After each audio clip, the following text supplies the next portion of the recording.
Vocês estão ouvindo? A gente...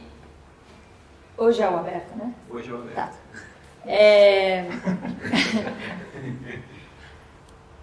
Tá. Essa semana a gente teve uma jornada muito especial, que foi a jornada, como que chama? A jornada da visão.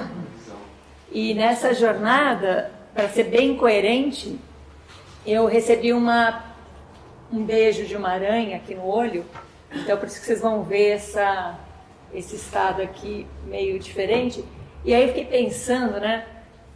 Porque a gente, a gente tem feito esse exercício de quando alguma coisa nos acontece, seja uma provocação de onde vem, a nossa tendência é para quê e por quê? Porque eu quero ter controle sobre isso, eu quero aproveitar, eu quero ter poder sobre isso, eu quero,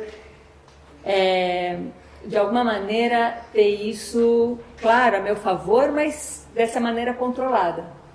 E eu tenho feito essa prática de confiança que é isso, aconteceu e eu afirmo. Não como uma resignação, aconteceu, mas como uma afirmação, uma confiança, foi o que aconteceu. E era perfeito, que era a jornada da visão, eu fiquei com o olho esquerdo sem conseguir ver, foi uma experiência rica, está sendo, né? E aí eu fiquei pensando, na afirmação, como a gente vem trabalhando, na afirmação veio uma perspectiva. E aí nessa perspectiva que veio, foi que eu tenho falado tanto a gente em criar redes, em fortalecer, em trabalhar na rede, que eu falei, bom, com a aranha, a picada da aranha, sou a mulher da rede agora, né? Estou dentro da rede. E aí materializa o homem em rede, que é o Oswaldo, que eu já vou passar a palavra para ele, que hoje passou o dia ali com a gente, contando no momento que está o processo dele em rede, que desde que eu conheço ele, esse é o olhar dele, sempre para a rede. E aí eu queria presentear todos nós com o Oswaldo, porque a gente vai fazer um processo concretamente juntos, a gente sempre está fazendo umas coisas juntos, sem saber.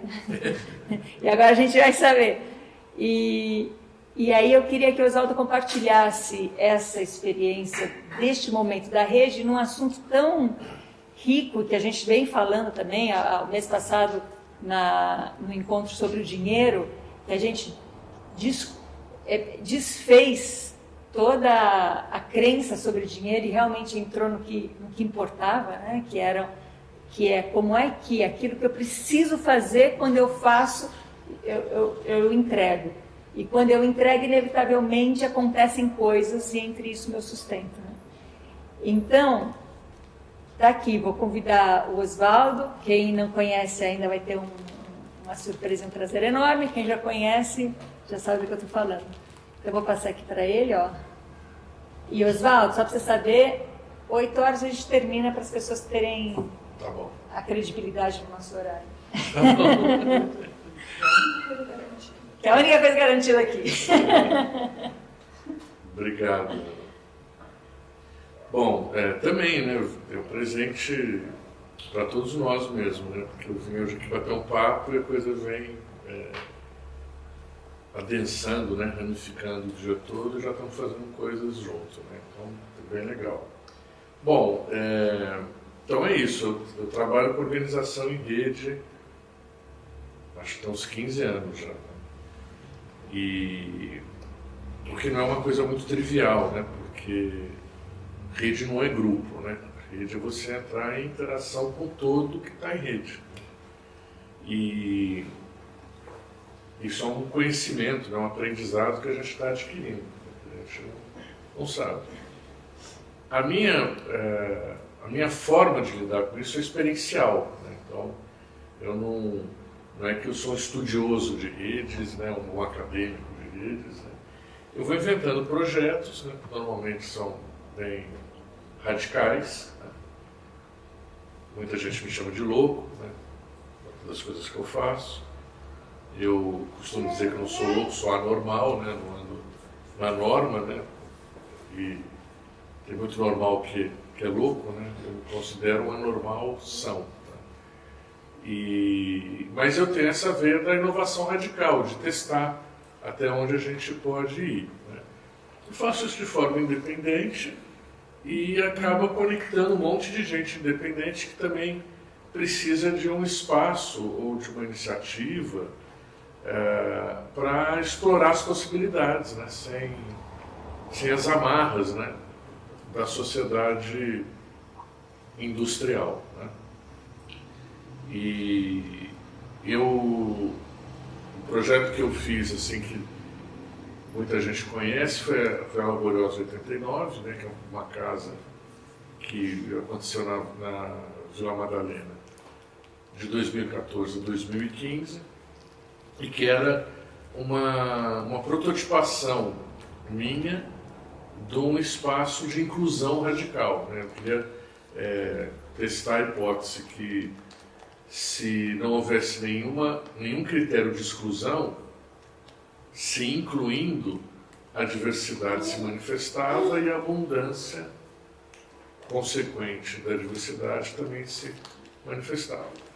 Então eu radicalizei, eu aluguei essa casa, paguei 1 ano de aluguel da casa na frente e peguei a chave e botei para o lado de fora da casa. Então qualquer um podia pegar a chave, tirar cópia e usar a casa como quisesse. Não tinha nenhum staff na casa, né? Não tinha ninguém que fosse responsável previamente definido. As despesas, né, desse pagamento que eu fiz antecipado eu publiquei, criei um grupo no Facebook, então essa informação ficava tanto na casa fisicamente quanto virtualmente, e quem quisesse repor, né, essa despesa podia fazer livremente, ou através de uma conta da internet, ou através de urnas na casa, e se contribuísse não tinha direito a nada especial também, né? Então era uma contribuição para que aquilo existisse, não era a contratação de nada, né? Não tinha reunião de decisão, porque não tinha nada para decidir, né? Esse valor arrecadado ia para a conta do proprietário da casa, então eu paguei na frente e à medida que ia repondo ele me devolvia. Quando terminou o contrato ele parou de me devolver. Então não tinha uma gestão do caixa da casa, né? Já estava tudo pago e o que arrecadava ele ia me devolvendo. E era tudo auto-organizado, sem decisão coletiva. Então era um ambiente extremamente conflituoso, né? Porque também não tinha nenhuma agenda de conteúdo, então você tinha vegano e carnívoro, você tinha esquerda e direita, tinha homo e hétero, crente e ateu, né? Tudo tentando de alguma forma conviver ali, né? E então não era sereno, né? Era um lugar conflituoso, mas ninguém tinha uma carta que o outro não tivesse, né? Então ninguém podia excluir ninguém, só você podia cansar da brincadeira e se mandar, né? Você não conseguia mandar o outro embora, né? E, portanto, não tinha fórum de decisão institucionalizado, os conflitos pertenciam aos conflitantes, né? E isso gerou um baita no ambiente de autoconhecimento, né? E aí todo tipo de suporte para o autoconhecimento operava na casa, né? Porque as pessoas iam vendo a oportunidade, né? Então todo tipo de bruxaria, terapia, né? Das coisas mais cartesianas, as mais esotéricas estavam lá, né? E acontecia de tudo, né? Era um lugar que funcionava 24 horas por dia, tinha gente que dormia, tinha festa, tinha trabalho, tinha aprendizagem, restaurante temporário, a galera ia inventando e ia ocupando espaço de forma auto-organizada. Isso gera um baita de um aprendizado, né?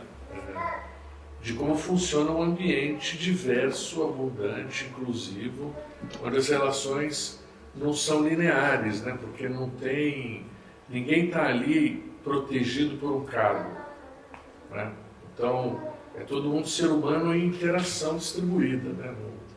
Não é uma coisa que eu me tipifico aqui como fornecedor e você cliente de algo, né? eu professor, você aluno, eu comprador, você vendedor, né? Então todo mundo era tudo que quisesse ser no momento que quisesse ser. Então era um ambiente de experimentação, né? De prototipação, onde as pessoas podiam expandir seu campo de possibilidades, né? E muita coisa saiu de lá, de coisa que está rodando por aí até hoje, né? E gerou esse aprendizado sobre esse tipo de organização, né? Bom, eu mesmo não saí ileso, né, do processo, né? Porque eu vivi aquilo tudo lá e acabei me separando de um casamento de 25 anos, né? Então é uma coisa que mexeu comigo também, né? E quando terminou, porque meu compromisso era de 1 ano, quando terminou eu devolvi a casa para o proprietário e fui rodar um tempo, né, para ver se tudo que foi vivido ali e tal, eu consegui de alguma forma integrar, né?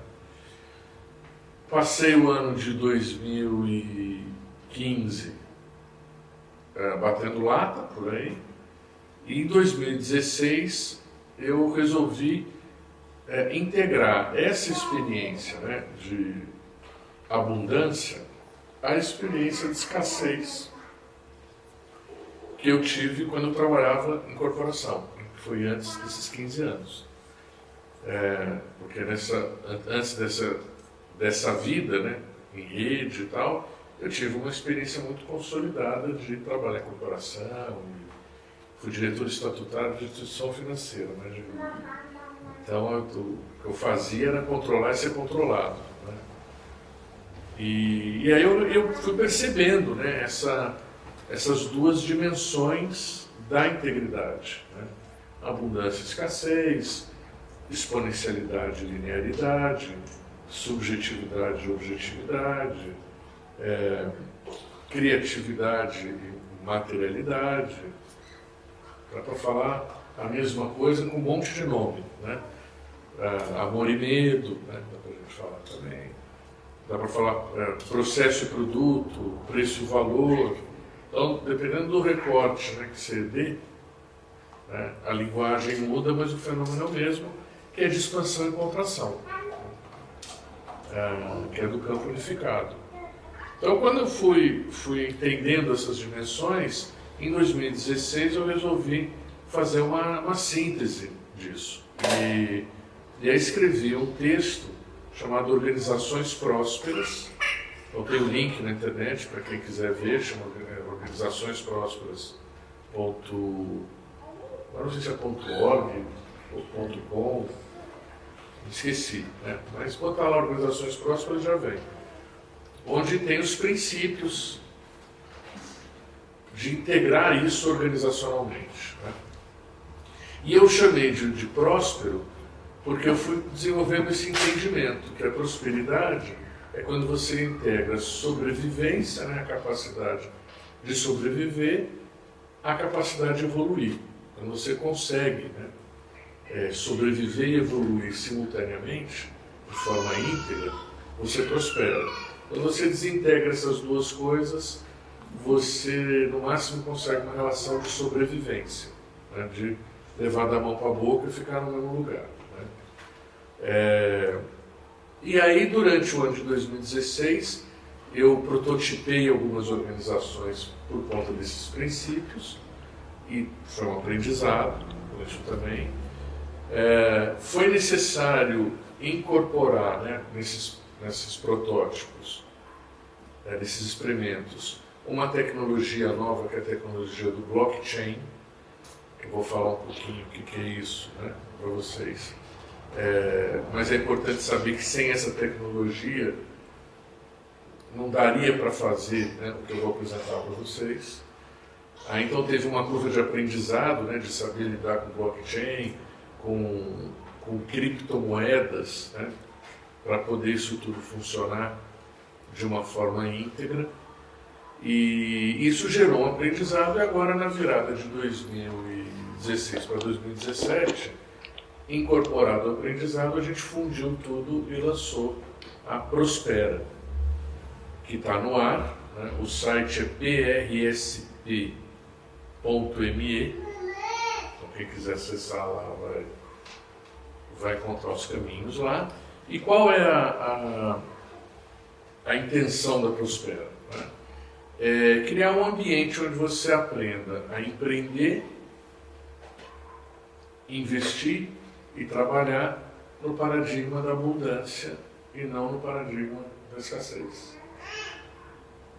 E para acessar esse paradigma da abundância, a organização toda pensa, os elementos estruturais dela são da integridade, né, de integrar as polaridades. Em especial, sobrevivência e evolução. Então você,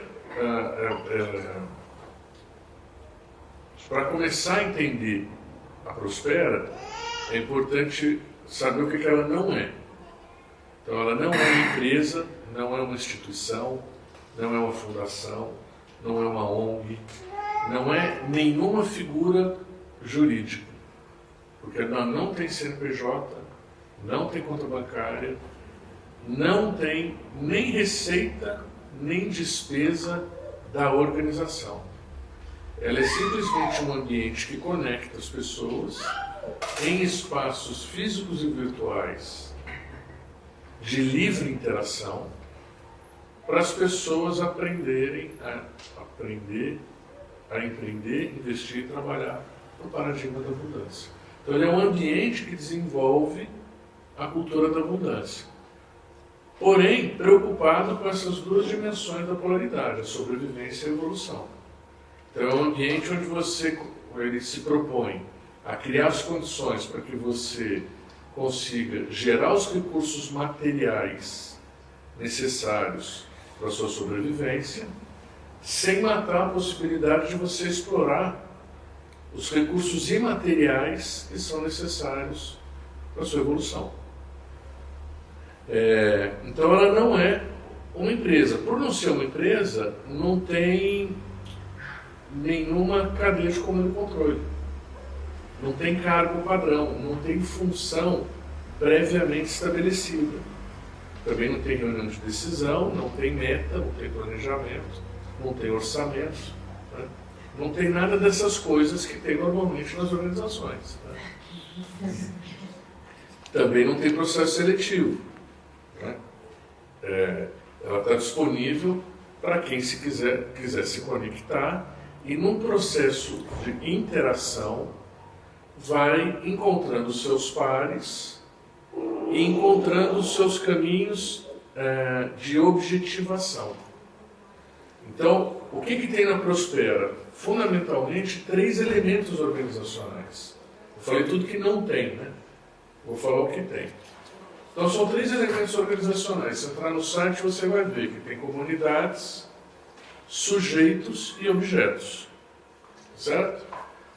Quem são os sujeitos? Somos nós, né? Então, todo ser humanozinho... Olá, tudo bem? Todo ser humanozinho que quiser se conectar é um sujeito. Né? E que a turma apelidou de nó, né? Que é um nó da rede, não um nó da malha, um nó da teia. É um ser humano, uma pessoa, né? Não precisa de nenhuma tipificação. Né? É conveniente que seja um ser humano. Né? Quem tiver dúvida a respeito disso, né? Melhor, né? Tem gente que tem. Tá? Bom, então é só se conectar e começar a interagir com os outros seres humanos. Né? As comunidades que são criadas é para mais ou menos identificar um ambiente de interação sobre uma determinada temática. Né? Então tem comunidade de tudo lá, né? De geração de energia, horta, livros, cinema, cerveja, software, meio de pagamento, tem de tudo, porque é um ambiente inclusivo e diverso. Né? Cabe de tudo lá. E então você entra como sujeito e vai achando a sua turma, né? Ou cria novos espaços para que a sua turma se reconheça, né? Né? Porque às vezes é isso, é só. Tá cheio de casos assim, o cara vai lá e só fala, pô, que tal moda de viola, né? Puta, moda de viola, moda de viola, moda de viola. Né? Aí já estava lá. Né? Então a comunidade é o espaço que os sujeitos interagem para a criação de objetos. A receita vem dos objetos. Né? A receita de quem? Dos sujeitos, porque não tem receita da organização. Não tem porquê remunerar a organização, porque como ela não existe, né? Então toda a receita é das pessoas, né? Não é da organização. Mas você tem o apoio do coletivo num processo colaborativo não competitivo, porque como não tem um centro com recursos centrais para você disputar, não tem nada pelo que competir. Não tem cargo, não tem caixa central, você está brigando pelo quê? Né? Então a emoção que sustenta o ambiente é dessa percepção, né? Não tem pelo que brigar, eu colaboro, eu vou competir. Então a percepção do ambiente é que te dá a emoção que faz emergir um determinado comportamento. Então as pessoas colaboram e vão criando coisas que não necessariamente elas sejam especialistas, porque não tem a figura do especialista. É uma relação de mestres e aprendizes, mas não institucionalizado. Né? É mestre porque tem maestria numa determinada coisa. Então, o cara racha lenha mais tempo que o outro, né? Ele tem uma maestria em rachar lenha. Eu nunca rachei lenha, eu grudo lá no mestre, né? Deixa eu dar uma olhada como é que ele faz, né? Ver se eu melhoro o meu rachar lenha. Mas eu não preciso que ele me autorize, né? Não tem ninguém autorizando ninguém, né? Então, você tem essa relação assim, de aprendizagem orgânica mesmo, né? Que é contada nas histórias da interação. Né? Então, se eu entro lá e quero publicar um livro, né, eu converso com os outros dizendo quem é que já publicou o livro, quem é que sabe publicar o livro. Eu publiquei o livro, como é que foi a tua experiência? Então, o compartilhamento da experiência que gera a propagação da aprendizagem. Não tem um banco de dados, não tem um passado, não tem um lugar que você vai lá estudar, né, o que aconteceu. Né? Alguns tentam, né? Tem gente que cai nos ambientes de interação e fala, gente, onde é que eu posso ler tudo que já aconteceu até agora? Né? Eu sou meio irônico, eu sempre falo, mas no planeta... Não, aqui, mas vem cá, quando você chegou no planeta, você precisou ler tudo que aconteceu antes para sair vivendo? Não, então o que você precisa aqui? Né? Vem, sai de onde você nasceu, né? Não precisa armazenar todo o resto. Né? Não, mas alguém já pode ter visto isso no passado. Sim, mas essa experiência foi do outro, né? A tua está acontecendo agora. Então, o que é importante é você experienciar, você viver, você fazer. E aí você vai desenvolvendo uma sabedoria a partir da experienciação. Né? E vai emergindo o ambiente a partir dessa interação. Então, o todo, né, não é uma coisa planejada ou almejada. Ele é a pura resultante da interação entre as pessoas que estão ali. Né? Legal. E aí então as pessoas vão aprendendo a fazer coisas e criar objetos. Como é que eu faço um livro? Como é que eu traduzo um livro? Como é que eu vendo um livro? Como é que eu imprimo um livro? Né? Como é que eu faço cerveja? Como é que eu vendo cerveja? Como é que eu faço cerveja com água da chuva? Começa a vir coisas assim. Né? Como é que eu gero energia? Como é que eu minero criptomoeda usando energia solar? Né? Então, a galera vai pirando do simples para o complicado e vai encontrando pares e novos caminhos. E os objetos se materializam. Quem materializou o objeto coloca a regra do objeto e vive com as consequências da regra que inventou para o objeto. Né? Porque tudo é interação, reputação. Então, por exemplo, o cara fez um livro, ele falou, o livro está pronto, beleza, nos esforçamos, agora que o livro está pronto, está aqui o arquivo, qualquer um pode pegar, imprimir, vender e o resultado da venda do livro pode pôr no bolso. Isso é um jeito de fazer. Outro jeito de fazer, olha, não, o arquivo está aqui, quem quiser pode fazer, mas eu quero metade de tudo que for feito. Quero 80% de tudo que for feito. Não quero nada. Então, essas decisões são todas individuais, não tem tabela, não tem uma regra da organização. E a pessoa que escolhe vai viver o resultado da escolha.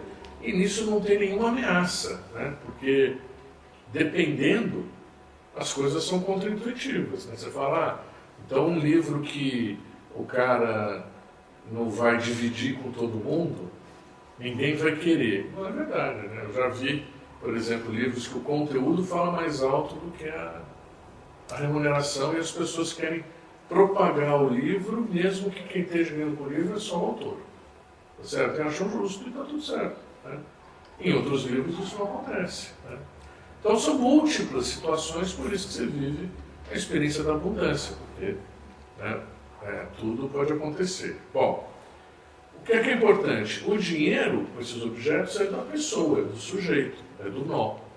Então a gente fala que todo mundo tem um bolso, que é o bolso da sobrevivência, que é o bolso do nó. Né? Porque aquele dinheiro vai servir para custear as necessidades materiais para a pessoa continuar viva, certo? É da sobrevivência. Agora, existe necessidade de evolução também, né? Para prosperar. E a evolução, muitas vezes, requer investimentos coletivos. Porque você vai, ainda mais no mundo tecnológico, do jeito que a gente está, né? Ou, sei lá, você vai precisar de uma casa, ou sei lá, de uma internet no meio do campo, ou de uma impressora para imprimir os livros, painéis solares para gerar energia. Então, tem coisas que você precisa investir e que um nó não dá conta. Né? Precisa mobilizar investimento coletivo. Agora, o problema do investimento coletivo, feito do jeito que é feito tradicionalmente, é que você cria um fundo, né? Então todo mundo contribui para o fundo, e põe junto do fundo um processo decisório para ver como é que vai gastar os fundos. Né? Então, feito desse jeito, retorna no paradigma da escassez. Porque aí fica todo mundo dependente daquele fundo centralizado, que tem uma instância de poder decisória, e aí a competição entra, né? Mesmo que democraticamente, através de votos de maioria e tal, para que aqueles fundos sejam aplicados aqui ou ali ou ali. Então a gente não podia fazer isso pela natureza do ambiente, que é o paradigma da mudança. Então o que nós fizemos? Aí sim nós utilizamos essa tecnologia chamada blockchain, que eu já explico um pouquinho o que é isso, mas que permite a gente fazer o seguinte: a gente pega o nó, né? Ele recebeu o dinheiro dele, tá certo? A sobrevivência dele lá. Aí, se ele quiser, quando ele quiser, e quanto ele quiser, então não tem nenhuma obrigação, ele fala, eu vou poupar um pouquinho. Né? Então, esse mês aqui eu vou pegar R$50, sei lá, né? Do que eu recebi, e vou mandar para a poupança coletiva distribuída. Então, a malha toda faz isso. Né? Uns mandam, outros não mandam, uns mandam menos, outros mandam mais, não importa. Vai tudo isso para uma carteira digital nesse tal de blockchain. Né? Totaliza lá o montante.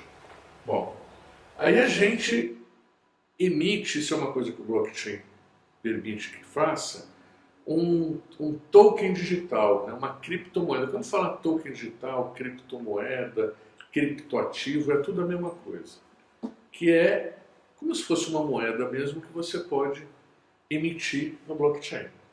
Então tem uma regrinha de emissão lá do nosso token digital que chama Prosper, porque é da Prospera. Então a gente emite todo mês uma quantidade de Prospers. Né? O software que faz esse processo, o que ele faz? Ele fala, bom, quantos Prospers foram emitidos esse mês? Tanto. Legal. Quanto foi feito de depósito na poupança coletiva? Tanto. Legal. Quem fez? Fulano fez tanto, Ciclano fez tanto, Beltrano fez tanto. Legal. Então pega os prósperos emitidos e manda proporcionalmente aos depósitos feitos.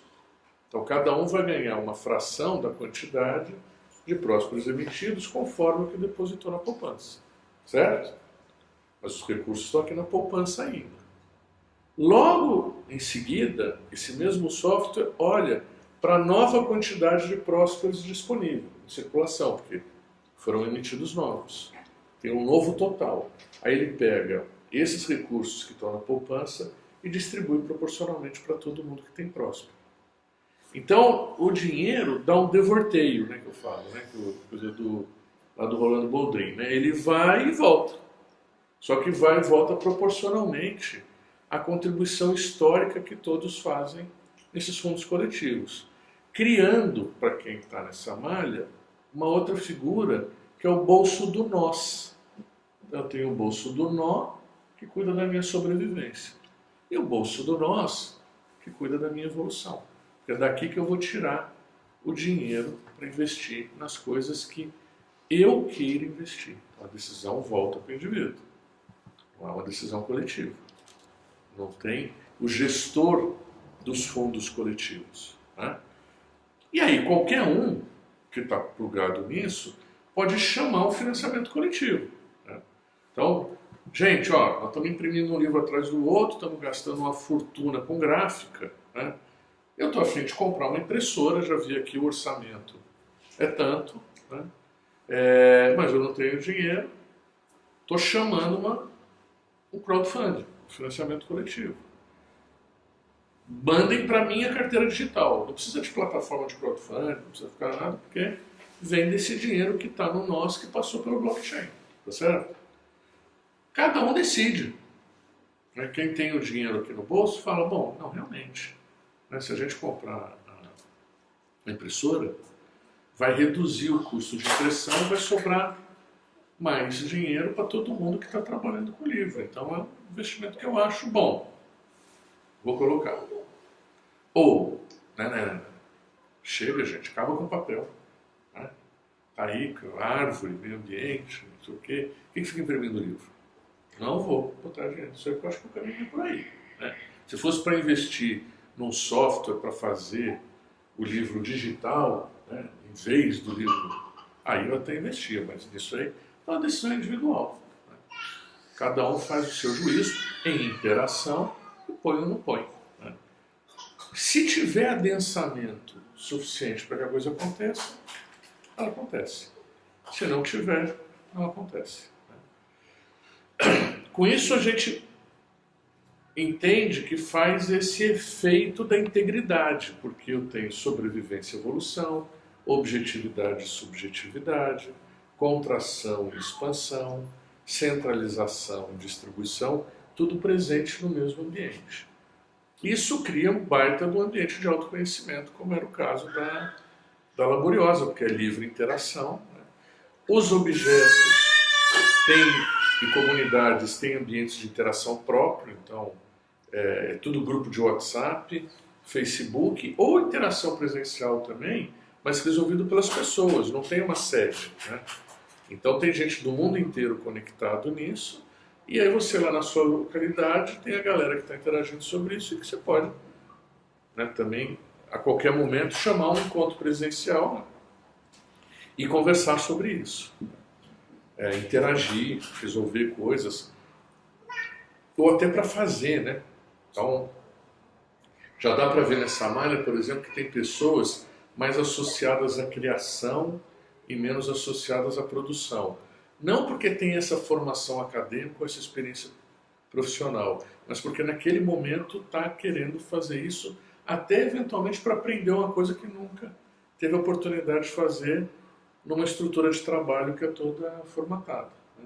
Então entra na criação, entra na produção, entra na comercialização e vai experimentando aquilo. E aí você pode ter gente de uma localidade criando, com gente de outra localidade fazendo, com gente de outra localidade comercializando, mas está todo mundo conectado na mesma experiência, no mesmo aprendizado. Né? E as pessoas estão aprendendo a viver assim, e isso gera uma necessidade de olhar para si mesmo, encontrar a sua potência no vazio, né? Se autocriar, né, num ambiente desse, porque não tem nada definido previamente, é um campo livre de possibilidades.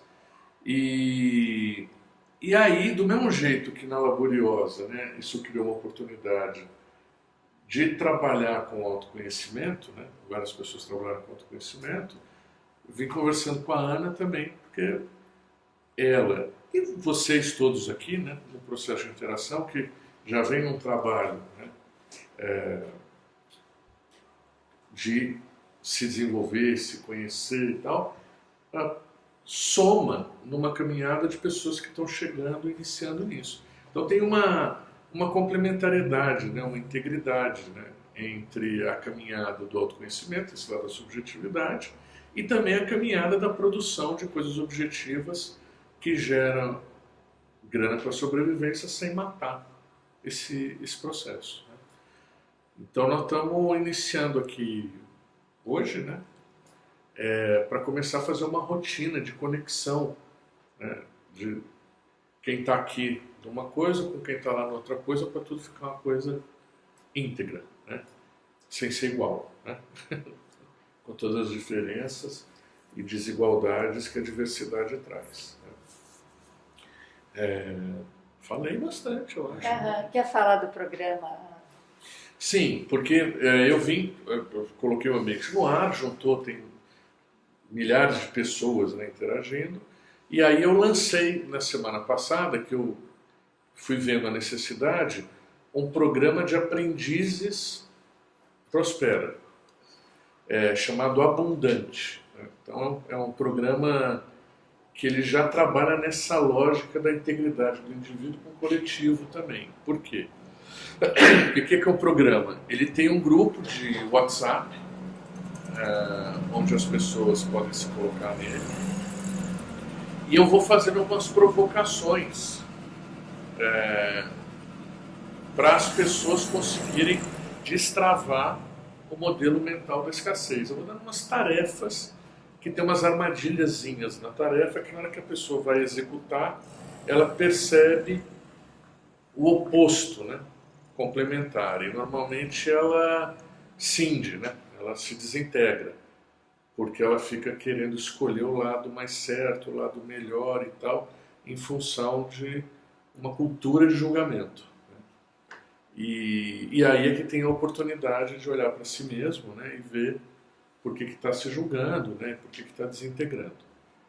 E isso é um processo, né, que a pessoa vai vivendo, não é um processo confortável, né, porque expansão não é confortável, e aqueles que sobrevivem, né, vão avançando. Né? E eu faço uma interação como essa via Zoom toda segunda-feira, que é um momento de interação síncrono. Né? Então, não é aula, né, mas pode virar uma coisa expositiva, né, dependendo do que vai ser dito. E já o modelo financeiro do programa já incorpora a integridade, porque qualquer um pode se inscrever, né, e o pagamento do programa, quem define é quem se inscreve. Com o seguinte parâmetro, pode escolher qualquer preço entre 0 e R$400 por mês. Só que esse preço não vem para mim, vai para a poupança coletiva distribuída. Então, na verdade, o que a pessoa está fazendo, ela já está fazendo um investimento. Prosperas, é isso? Vai para a poupança Prosperas. Para a poupança coletiva distribuída da Prosperas, essa que eu dei o exemplo aqui. E o que ela deposita lá gera Prospers para ela mesma. Então já faz parte do programa ela se conectar ao sistema para ver o sistema funcionar, porque ela faz o depósito na poupança, recebe Prospers e recebe a distribuição, né, do que foi depositado na poupança, proporcional àquela contribuição que ela mesma fez. Né? Então ela já vai olhando esse fluxo que integra a receita do indivíduo à receita do coletivo, né? A receita do nó e a receita do nós. Como é que se calcula o Prosper que a pessoa tem? É assim, o Prosper ele tem uma regra de emissão que significa 50% ao ano sobre a quantidade de prósperos do ano anterior. O número atual de próspero é 813 prósperos, 813,42, eu acho. Se você entrar naquele site, a primeira informação que tem é quantos prósperos emitidos tem até agora. Esse 50% ao ano é aplicado todo mês. Isso está dando mais ou menos uns 32 prósperos por mês. Então agora na virada de setembro para outubro, às 23h59 do dia 1º, vão ser emitidos mais 32 prósperos. Então esse total, que era 813, né, vai para 845. Esses 32 vão ser distribuídos com base nos depósitos que estão sendo feitos na poupança coletiva, distribuída ao longo do mês. Se você olhar lá, já tem uns R$4.000 lá, eu acho, né, até agora. Hoje é dia 20, a turma deixa tudo para a última hora, né? Está dando uns R$20.000, mais ou menos, por mês de depósito na poupança coletiva distribuída. Então aí pega esses 32, né, e vai olhar, vamos dizer que dê 20 mil, né, esse mês de novo, vai olhar para esses 20 mil e vai falar, bom, quem depositou quanto? Vamos dizer que uma pessoa tenha depositado 2 mil sobre 20 mil, é 10%. Tem 32 para distribuir, ela recebe 3,2. O outro depositou mais ou menos, vai fazer uma regrinha de 3. Aí manda para quem depositou. Quando terminar, vai ter 845 próximos, concorda? Em circulação. Aí pega os 20 mil que está lá e manda para os 845. Proporcional também. Então, se dos 845 eu tenho 84,5, vamos dizer, eu recebo 10% de 20 mil, recebo 2 mil. E assim distribui para todo mundo. Aí o recurso fica distribuído. O próspero é sempre calculado com o valor que foi depositado, não é com o trabalho realizado. Então, aí o próspero está em circulação, tá certo? E ele funciona nessa regra, ele só é emitido desse jeito. Mas uma vez que ele é emitido, ele cai em circulação, tá certo? Aí eu pego os direitos autorais, né, de um livro. E eu preciso chamar a comunidade para entrar num processo de tradução. Aí eu falo, galera, quem quer vir comigo traduzir o livro? Aí aparece lá 20, 30 pessoas. Falo, o negócio é o seguinte, eu separei 10 prósperos aqui, né, para remunerar a tradução do livro. Eu estou investindo os meus prósperos nesse livro. Ou, eu estou fazendo um curso aqui, recebo em prósperos. Ou, qualquer coisa que vocês quiserem que eu faça, né? Rachar uma lenha, né? Receber prósperos. A dúvida é o seguinte, porque, por exemplo, tem aquela história dos feijãozinhos, tem a história Sim. de mãe e pai, como é que se calcula? Quer dizer, e eu ainda trabalho com direito autoral, eu fico pensando nisso, o cara que cria, ele acha que tem mais direito do que produz, se calcula por tempo, ou cada um, sei lá, como é que se faz Se esse cálculo? faz na livre interação. O Não tem cara regra. pode dizer, eu acho que eu tenho direito tanto. Eu com você, entendeu? Por exemplo, você trabalha, sei lá, com alguma coisa, né, que me interessa. Eu vou falar, olha, você quer fazer? Eu tenho um próspero para te pagar. Você topa? Você fala, não. Você me oferece um próspero. Ou você pede, Ou você e ele fala, fala sim ou não. Tá. então a gente, né, de uma certa forma, E negocia. o próspero tem esse valor corresponde a R$1.500, é isso? Exatamente, o próspero, ele Como vai... é que você chegou nesse... Não, a própria comunidade vai atribuindo preço a ele, Tá. tá certo? Que tem duas variáveis, uma objetiva, né, que é quanto que você está recebendo de recursos da poupança coletiva distribuída, tá certo? Então isso é um dado objetivo que acaba dando preço ao próspero. Se sobe a contribuição da poupança coletiva distribuída, o preço do próspero sobe. Se cai, né? Então isso oscila.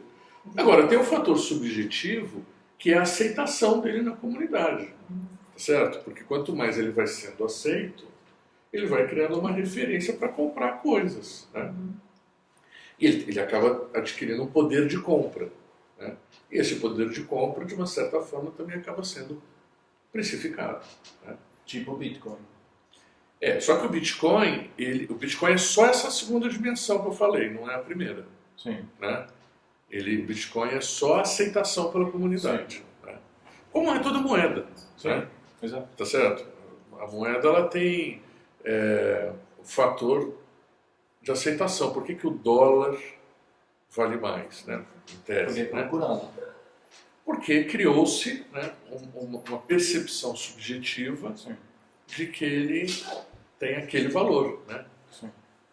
Os caras mandaram o cara para a Lua, ganharam a guerra, né? Tudo isso aí. Tem Hollywood, né? Então, tudo isso aí conta. Né?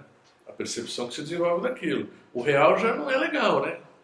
Também está lá o tempo, não sei o quê, tá, né? Não tem conversibilidade pela percepção subjetiva. Então, na verdade, a atitude da comunidade que emite a moeda carrega na moeda, né, valores subjetivos que têm a ver com a atitude daquela comunidade. Certo? Então você pensa dólar, você pensa americano. Você forma uma ideia. Né? Você pensa real, você pensa brasileiro. Aí você forma uma ideia. Você pensa em próspero, você pensa em prospera. Né? Aí você vai formar uma ideia subjetiva do que significa isso. E vai acabar classificando. Você pode falar um pouco sobre a questão de troca versus distribuição? Posso. E aí acho que linkando com essa questão que é o nosso trabalho também. Sim. Né? O exemplo que você falou, né, eu te respondi para não fugir a pergunta, mas na prática não acontece bem assim. Né? Por quê? Como você está num ambiente que não tem especialista, né, não tem muito a contratação. Né? Pode ter, não tem nenhum empecilho para isso, mas não acontece na prática. Porque ninguém procura assim, um especialista para fazer tal coisa, precifica por hora, porque não é uma estrutura industrial. Né? É um ambiente colaborativo, abundante, onde as pessoas são livres para interagir e desenvolver as suas atrações, as suas paixões, né? É a fim de fazer. Então, vou pegar o exemplo do livro, né, que ele está no 6º livro já, mas eu vou pegar o exemplo do primeiro livro, né, como é que foi feito isso, que é o Blockchain Evolution, né, que é um best-seller mundial sobre blockchain, e que a gente resolveu traduzir para o português e fazer ele aqui. Então, nós entramos em contato com o autor e pedimos para ele os direitos autorais. Depois de vou fazer a história mais curtinha, né?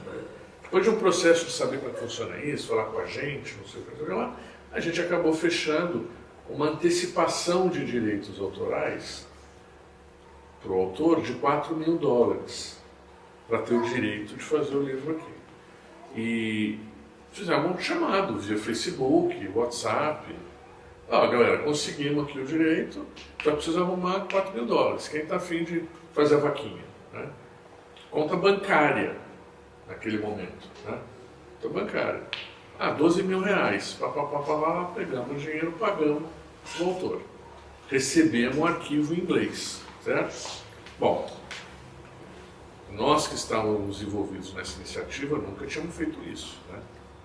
Bom, já começa daí. Você não precisa ser especialista em algo para tentar fazer. Então nós fizemos um chamado, quem queria participar da tradução do livro. Apareceram 50 pessoas,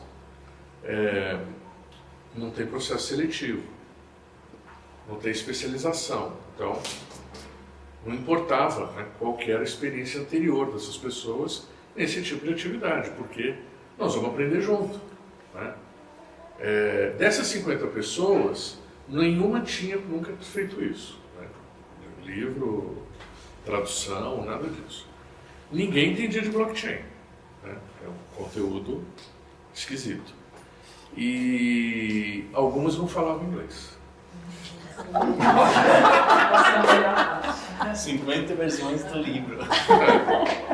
Entendeu? Porque a ideia era essa, né? Porque você entra num processo que você vai aprender, inclusive inglês, por que não? Né? Google Translate. Demais, aconteceu muito. E grandes brigas. Né? Tem uma discussão. Todo esse projeto gerou uma discussão filosófica se o Google Translate é válido ou não, você não tem ideia. né? Então as pessoas, bom, tudo bem, juntou lá os 50 e agora? Bom, então toma uma ferramenta que nos permita fazer uma tradução colaborativa. Não tinha.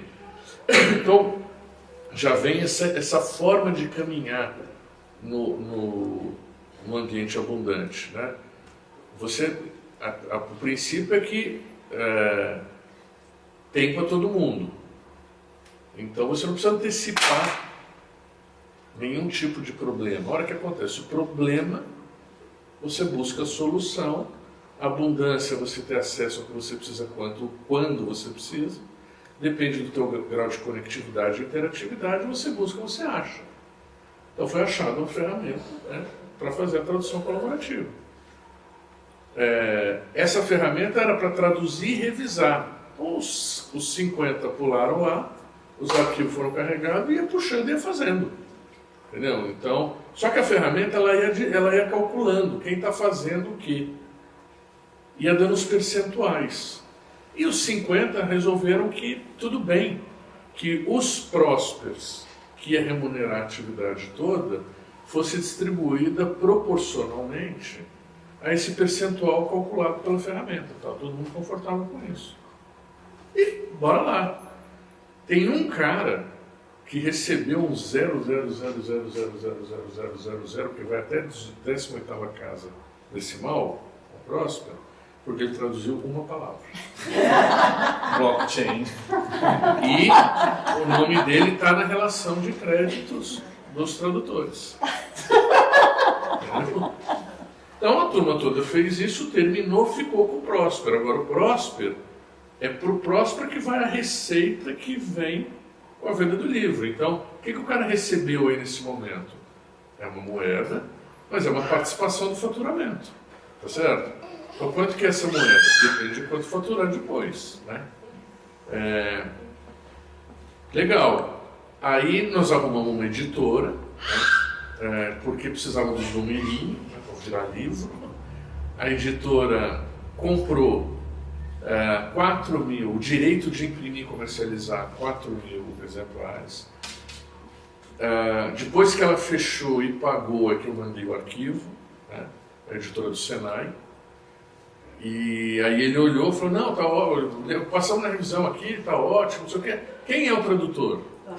50 pessoas. Eu vou te mandar os dados. Aí mandei a lista, o que é isso? Aí que eu contei a história. Aí, mas aí ele já tinha validado, né?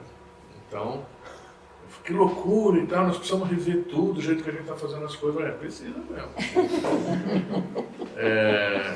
Aí, ele pegou os livros, pagou a gente, imprimiu e botou na Saraiva, na Cultura, tá vendendo aí no Brasil.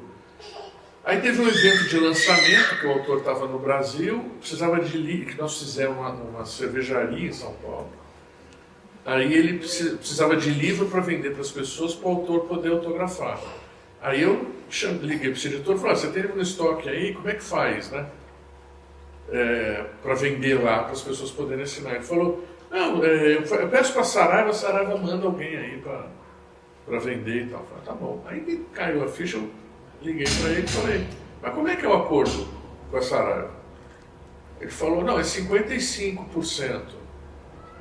Eu dou o livro para ela com 55% de desconto e ela vende pelo preço de capa. Eu falei, bom, então esquece a Saraiva, nós acabamos de virar livraria também, né? Tá certo? Manda o estoque que a gente vende. No evento nós vendemos 600 livros. Nossa. Então isso foi retroalimentando, né, o processo, gerando receita. E hoje o arquivo desse livro está disponível para quem quiser, na comunidade, pegar. É um best-seller global. Vai ganhar um prêmio agora em Londres como o livro de inovação, o livro mais importante de inovação em negócio do ano. Está lá disponível, qualquer um pode pegar o arquivo, imprimir, vender e botar o dinheiro no bolso. Não precisa pagar a organização, só precisa pagar o direito autoral do cara. Precisa pagar o direito autoral do cara. O único custo que tem é 10% do preço de capa. Que é para o autor. para o autor. Agora, é um custo variável, não impede que você faça. Né? E o custo de impressão. Né? Por isso que agora estão falando, vou comprar uma impressora? Entendeu? Porque nós estamos pagando custo para gráfica, né? E que era melhor que circulasse no sistema. Né? Então você vê, a gente foi andando e foi criando de forma colaborativa um know-how, né, de fazer um livro, editar, imprimir, comercializar, estamos aprendendo com o processo. E nesse processo é Próspera distribuindo. Aí quando cai o dinheiro da venda, distribui. Por isso que o Marcelo pediu para colocar essa ideia, que é um princípio importante da organização próspera, que é que num ambiente exponencial não tem troca, só tem distribuição. Tá certo? Porque na verdade é como se fosse uma floresta, né? Pensa que uma floresta está toda junta lá em interação e no final do dia ela produz oxigênio. Né? E esse oxigênio volta para a floresta toda, né? Em porções desiguais. Né? No processo de construção não houve uma negociação, né, entre raiz, terra, água, né, animais e tal, para que se chegasse no oxigênio, mas todo mundo respira, né? Está todo mundo vivo ali funcionando.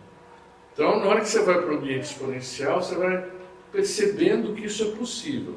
Nós estamos aprendendo a lidar com isso. Então, no meio do processo, tem a preservação de padrões antigos, né? Tem as idiosincrasias todas, né? Mas a estrutura permite que a gente expanda, né? Coisa que um outro tipo de estrutura não permite. Né? Posso só pedir, porque aí você deu, a pergunta que eu fiz foi exatamente essa, assim, dentro de um projeto, como é que se organiza essa distribuição. Aí você deu um exemplo que tinha um programa que era capaz de calcular o percentual de trabalho de cada um. Sim. Você tem outro exemplo para dar que não tivesse esse programa, que de repente as pessoas tinham, sei lá, tiveram que estabelecer um outro critério de distribuição da participação? Isso dar um curso. Exato. Não tem, esse que é o ponto. À medida que vai acontecendo, as pessoas vão inventando. Então só outro exemplo. Aqui, por exemplo, ó, eu estou fazendo esse curso, tá certo? Então sou eu, entre aspas, bem entre aspas, o professor, né, esse programa do Abundante. E eu criei um modelo para mim que interage com a poupança coletiva e me remunera e remunera a poupança coletiva. Legal. Quando eu fiz isso, outros, pelos que têm conteúdos também, né, que são úteis para a comunidade, falaram assim, não, peraí, então eu posso botar o meu programa também, tá certo? Então, daqui, uns 10 dias, eu acho, nós vamos ter umas 10 pessoas que você olha e fala, bom, mas isso aí é o que, o conjunto? É uma escola, certo? Mas como é que essa escola divide os recursos entre os professores? Não, é distribuída. Não tem a escola dividindo. Foi emergindo. Isso que na hora que você olha depois de feito, tem aquele modelo ali. Mas não precisou ter uma definição prévia de como é que os recursos são distribuídos, porque na verdade não tem um organizador do outro. Né? Só tem um organizador de si mesmo. E vão criando formas da gente interagir em rede, colaborativamente, e distribuir riqueza nossa para nós mesmos. Percebe?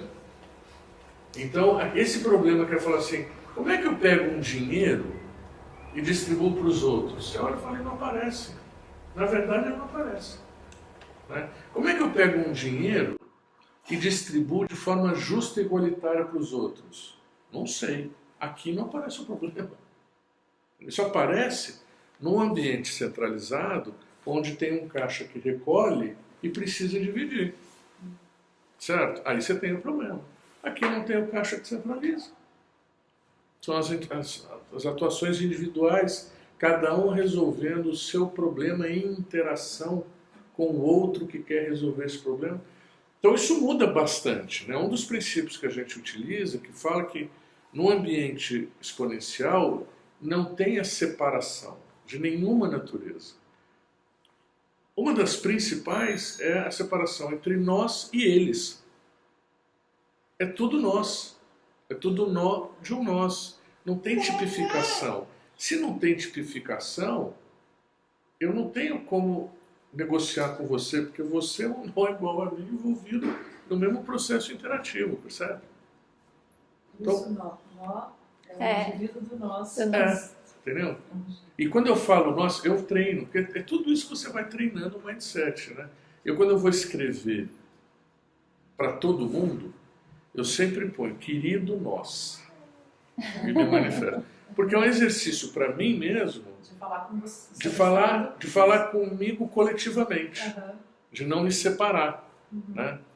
De falar, eu sou. Quem é o nós? Sou eu. E sou nós. Eu sou todo. Né? Eu sou todo. Então eu estou falando com quem? Comigo mesmo, da perspectiva de ser o todo. Né? Tá certo? Então isso vai exercitando um tipo de percepção que elimina o problema anterior. O problema não acontece. Né? Vai lembrando, né? Vai lembrando nossa, né? Exatamente. E aí você, à medida que você vai exercitando, esse tipo de cultura, né, vai se instalando. Aí vai ficando orgânico, né? Vai deixando de ser até uma questão. Né? Porque você já tem uma outra percepção. Né? Que maravilha. Ficou claro por que o Oswaldo estava... Por que o Oswaldo fazia parte desse encontro aqui?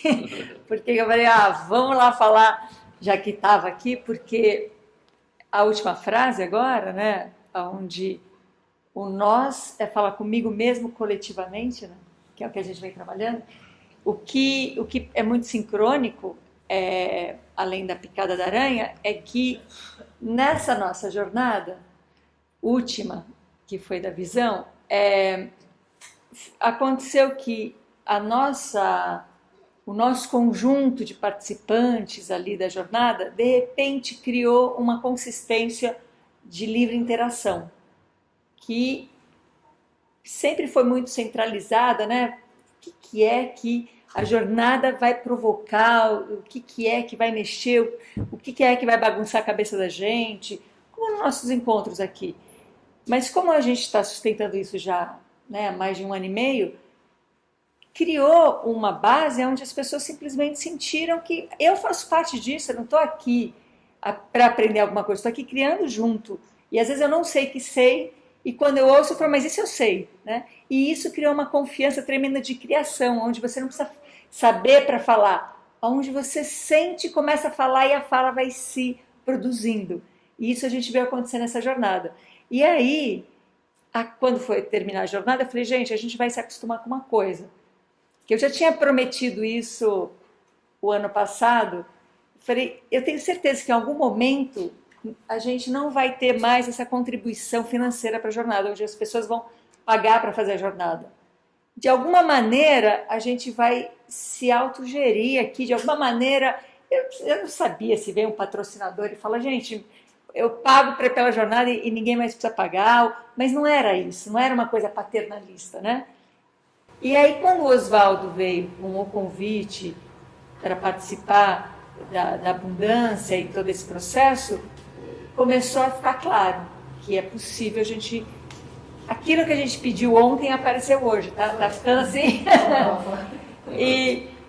E aí, a maneira da gente entender, no sentido de que não é só entender porque não está pronta, sempre em criação, e criar isso é participar.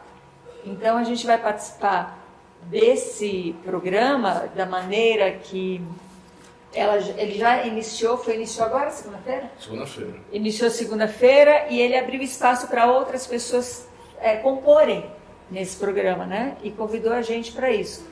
E a gente, além de tudo, além de ser um exercício sempre de criação maravilhoso, de também potencializar isso, fazer parte e tal, é a maneira que a gente vai arriscar a criar isso juntos.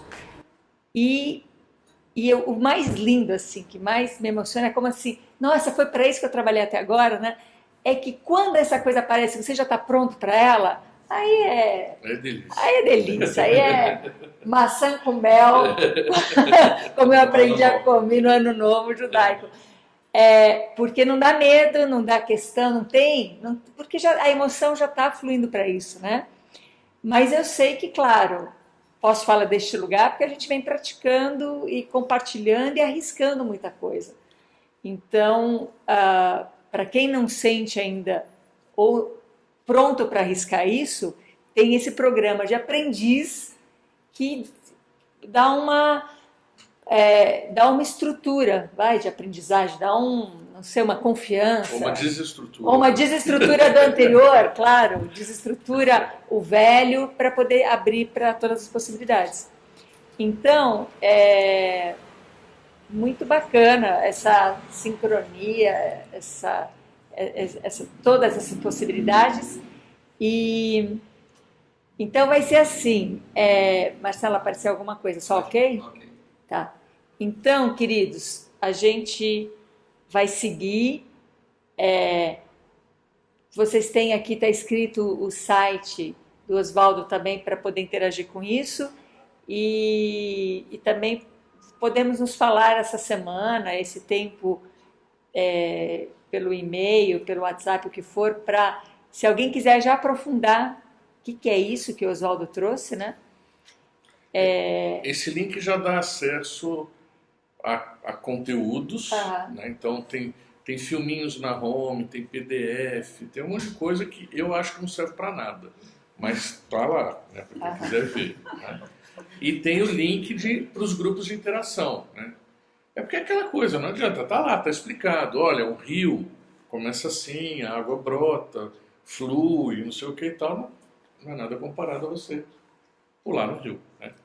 Então tá lá a portinha para, se você quiser pular no rio, né, você se molha, né? E aí vai aprendendo na experiência mesmo, né? Claro. Então o caminho todo é esse linkzinho aí, rsp.me. Eu acho que a gente já vai encerrar, mas antes falar que o que realmente para mim é bem sincrônico é que, além de ser uma prática que a gente já está pronto para praticar, o que a gente vem trabalhando, que é o desenvolvimento da capacidade humana de ser humano, e não de ser animal racional simplesmente, né? Mas dessa amplitude, dessa integridade, é o que nos dá a capacidade de fazer essa mudança, nos dá a capacidade de arriscar. Então, eu diria, hoje, se eu fosse falar numa escola, segunda-feira eu vou falar numa escola pública lá na Ilhabela, né? Ou também num grupo de pais que querem desenvolver um processo educacional mais significativo para os seus filhos, ou as conversas que a gente tem aqui, o que importa nesse momento? O que realmente importa? Que tipo de matéria a gente tem que aprender? É o que a gente vem fazendo, eu acredito, a gente mesmo, né? Esse autoconhecimento que não é virar o olho para dentro, mas esse autoconhecimento que é olhar para fora e se reconhecer. E dali, a partir das relações, viver todas as nossas criações. Então, enfim, vamos seguindo. Aí, semana que vem a gente tem um encontro. Olha que doido, antes do Oswaldo chegar lá em casa, a gente já lançou a jornada de outubro, que vai ser dia 7, 8 e 9, e ela se chama A Jornada do Outro. Por que eu tô pondo esse nome? A Jornada do Outro. Pronto, agora eu meio que já sei por quê. E aí, semana que vem a gente segue nas práticas, mas vamos inserindo esse tipo de prática, porque vai dar a gente uma movimentação, uma concretização de muita coisa, né? E aí daqui 15 dias a gente segue com esse encontro, que vão mudar algumas coisas, mas a gente atualiza assim que mudar. Tudo bom, queridos? Que bom compartilhar esse momento aqui mágico com vocês. E é isso, vamos seguindo, tá bom? Qualquer coisa, qualquer questão, pode mandar uma mensagem, escrever, tá? O pessoal aqui de Piracaia tá mandando um beijo para vocês. Se vocês andarem aqui na rua de Piracaia, vocês vão ser reconhecidos na rua. Então, tchau, queridos. Até. Ele está pedindo